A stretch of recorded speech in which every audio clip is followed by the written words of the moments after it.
Whenever a new Nintendo system comes out, one of the first things I'm always excited to see is the home menu. Their importance is often overlooked. I mean, when you first boot up the system, it's the very first thing you see and plays a big part in the console's identity. So that is why I wanted to take a look back at all of the past Nintendo home menus to see how things have changed and maybe what the current generation of consoles are missing.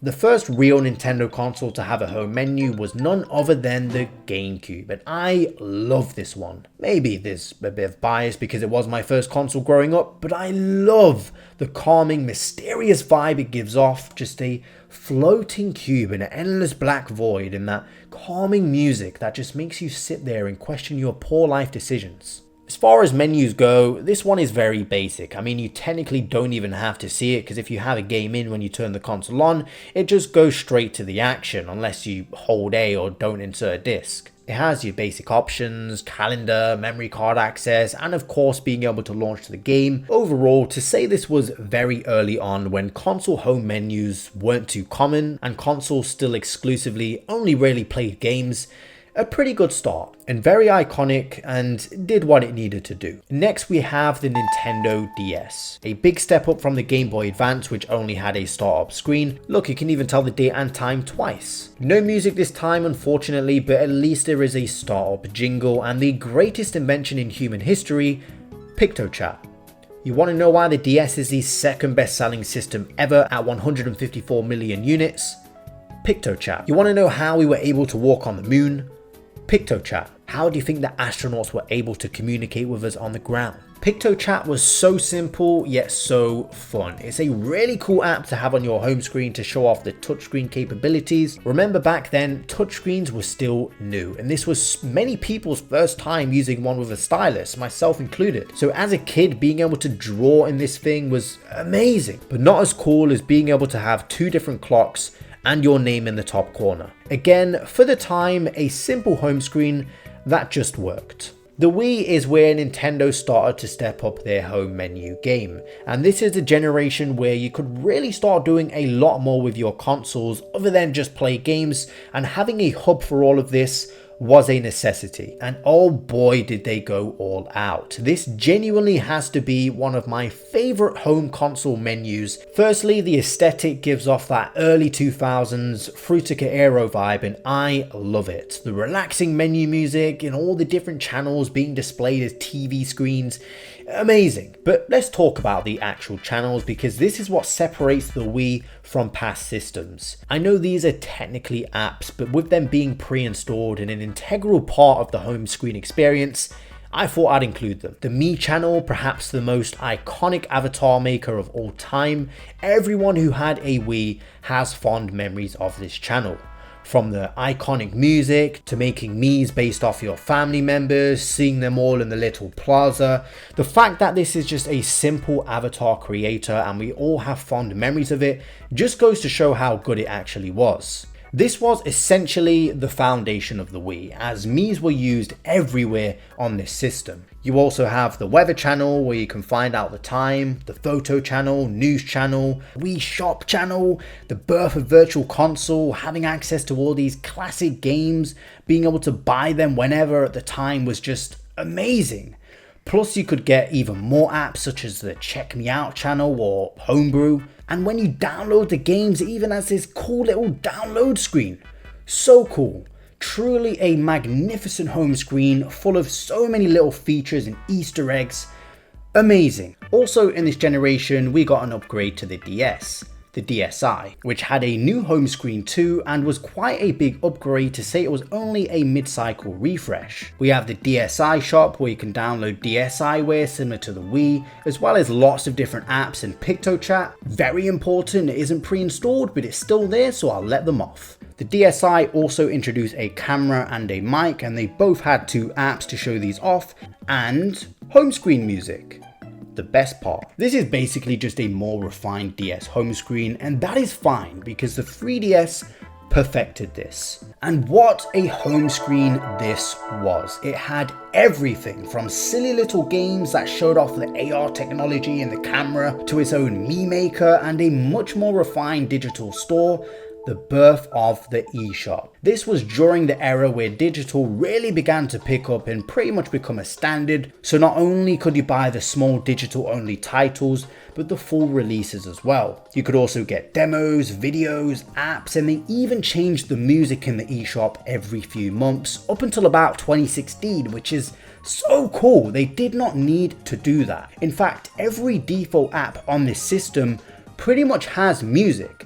The standard settings and the internet settings even have different music. That's crazy. That is just so cool. And who's this little guy? He's amazing. They have mascots everywhere. Remember the AR box guy, whatever the heck that is? The bird from the DSi and the eShop bag man. Remember him? Well, too bad, he got brutally murdered last year. I also love the little icons every game has and the little startup jingle music similar to the Wii, but of course it has that cool 3D effect. You can even change the theme if you please, which gives you new music, new sound effects, changes the app icons, and sometimes the characters even move.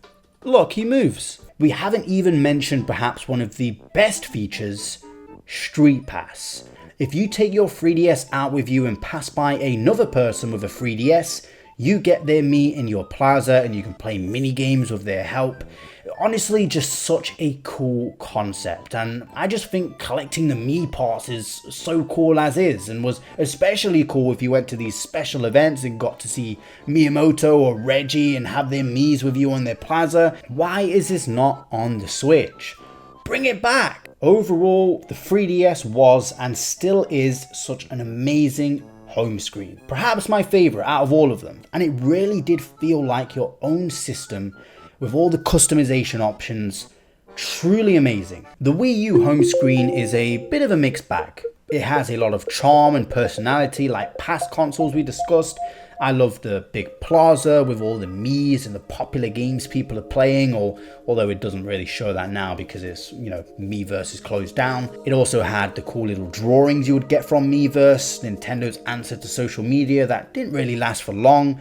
Although it wasn't perfect, I liked it for what it was, and seeing all the amazing art people would create and seeing it in Splatoon and everything was really cool. Remember the water guy?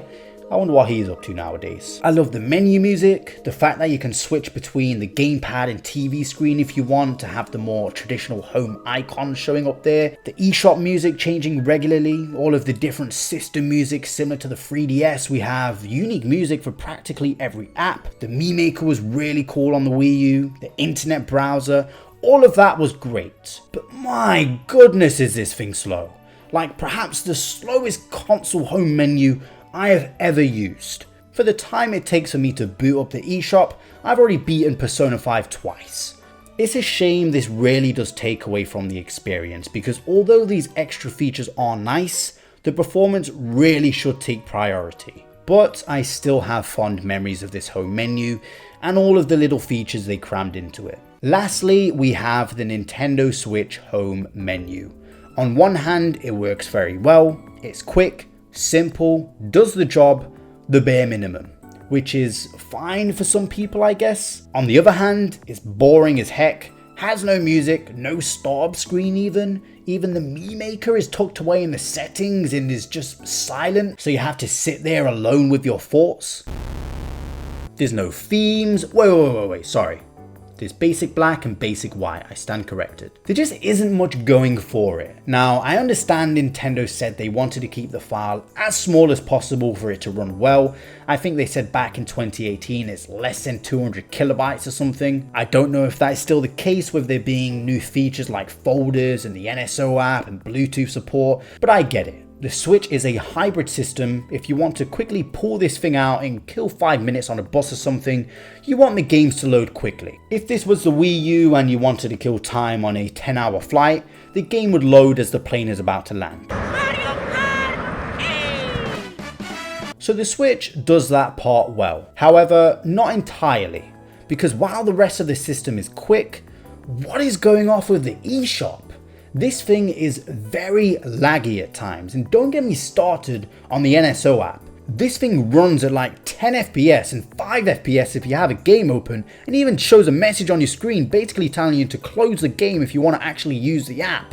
Why is such a simple app so laggy?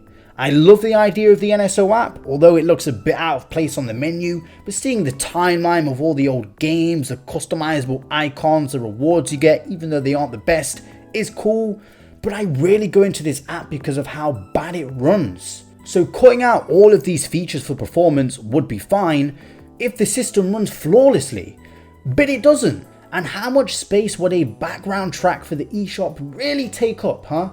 Like, come on, surely it wouldn't make it lag any worse than what it does at the moment. I want to be able to dance to music while I put myself in more depth, thank you very much. They did, however, give us this cool Mario theme for his anniversary, and for something recent, I can't remember exactly what it was, I think maybe for the Mario movie or something, but it was a nice thought. I also love the news app, although I don't really use it that much, it's still cool, and they even include little exclusive gear you can get for Splatoon occasionally, which is neat. Another thing that bugs me is how game time is shown.